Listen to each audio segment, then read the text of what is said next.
प्रिय छात्रों, आइए आज हम लोग हिंदी के काव्य खंड में चौथा अध्याय भरत महिमा का अध्ययन करते हैं, जिसके कवि गोस्वामी तुलसीदास जी हैं। तो सबसे पहले हम लोग गोस्वामी तुलसीदास जी का जीवन परिचय देख लेते हैं।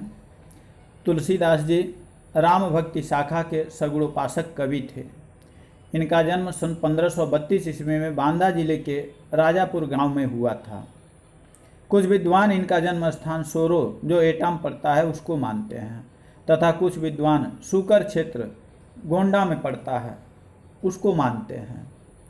इनके पिता का नाम श्री आत्माराम दुबे और माता का नाम श्रीमती हुलसी था। अभुक्त मूल नक्षत्र में जन्म होने के कारण इनके माता पिता ने इनको त्याग दिया था। इनका बचपन अनेकानेक आपदाओं के बीच व्यतीत हुआ।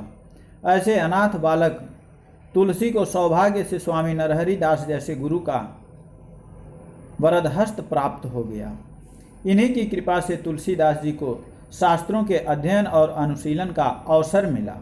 स्वामी जी के साथ ही तुलसीदास काशी आ गए, जहाँ परम विद्वान महात्मा शेष सनातन जी ने इन्हें वेद वेदांग दर्शन इतिहास पुराण आदि में निष्णात कर दिया।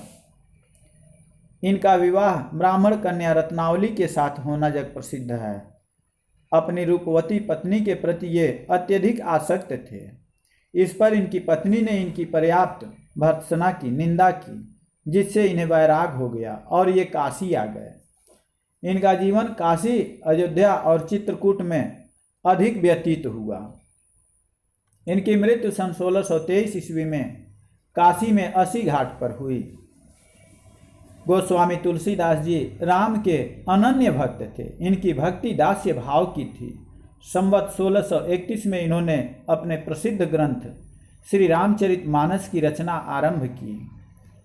इनके इस ग्रंथ में विस्तार के साथ राम के चरित्र का वर्णन है। तुलसी के राम में शक्ति, शील और सौंदर्य तीनों गुणों का अपूर्व सामंजस्य है। मानव जीवन के सभी उच्च आदर्शों का समावेश करके इन्होंने राम को मर्यादा पुरुषोत्तम बना दिया है। श्री रामचरितमानस बड़ा ही लोकप्रिय ग्रंथ है। विश्व साहित्य के प्रमुख ग्रंथों में इसकी गणना की जाती है। इसके अतिरिक्त इन्होंने जानकी मंगल, पार्वती मंगल, रामलला नहछु, रामाज्ञा प्रश्न, बरवय रामायण, दोहावली, कवितावली, गीतावली, विनय पत्रिका आदि ग्रंथों की रचना की। इनकी रचनाओं में भारतीय सभ्यता और संस्कृति का पूर्ण चित्रण देखने को मिलता है। श्री रामचरितमानस आज भी देश की जनता को आदर्श जीवन के निर्माण की प्रेरणा प्रदान करता है। अपने समय में प्रचलित दोहा, चौपाई, कवित्त, सवैया, पद आदि काव्य शैलियों में तुलसीदास जी ने पूर्ण सफलता के साथ काव्य रचना की है।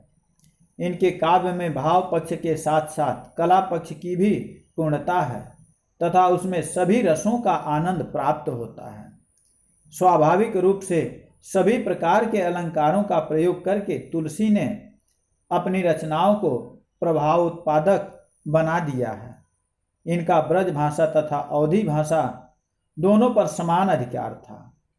कवितावली, गीतावली, विनय पत्रिका आदि रचनाएं ब्रज भाषा में हैं और जो सर्वोत्तम ग्रंथ है, उत्कृष्ट ग्रंथ है तुलसीदास जी का श्री रामचरितमानस, यह अवधी भाषा में है। अवधी को साहित्यिक रूप प्रदान करने के ही लिए इन्होंने संस्कृत के शब्दों का भी प्रयोग किया है, परंतु इससे कहीं भी दूरता नहीं आने पाई है। इनके काव्य में कला पक्ष की पूर्णता को देखकर यह स्पष्ट हो जाता है कि तुलसीदास जी संस्कृत भाषा के साथ साथ काव्य शास्त्र के भी पंडित थे, ज्ञाता थे, विद्वान थे। आज के लिए बस इतना ही है। आप तुलसीदास जी का जो भी जीवन परिचय है, साहित्यिक परिचय है, इनकी जो रचनाएं हैं, इन सबको आप अपने उत्तर पुस्तिका में लिख करके दिखा दीजिए। बस आज के लिए इतना ही है। आपका दिन शुभ हो।